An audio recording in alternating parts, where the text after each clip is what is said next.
আচ্ছা, শুরুতেই আসি দাদা, বাংলার একটা দুরন্ত জয় আপনাদের বিরুদ্ধে। তবে প্রথম থেকে একটা চর্চার বিষয় ছিল আপনাদের দলে টাটা ফুটবল একাডেমির 6জন ফুটবলার ছিল।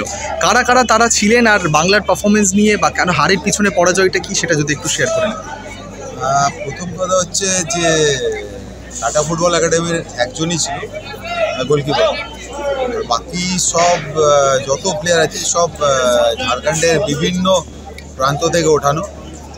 আর শর্ট পিরিয়ডে টাইম পেয়েছি, সেইটা নিয়ে যতটুকু করতে গেছে করেছি।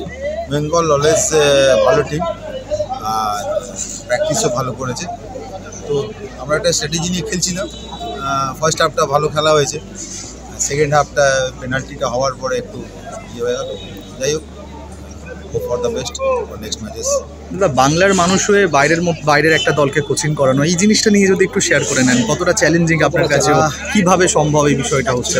বাংলার মানুষ বলতে আমার মাতৃভাষা বাংলা, কিন্তু আমি প্রথমেই জামশেদপুরে, আর আমি টাটা ফুটবল একাডেমির ফার্স্ট ব্যাচে আমরা নন রেসিডেন্সিয়াল ছিলাম জামশেদপুরে। এতদিন বিহার টিমকে দেখতাম।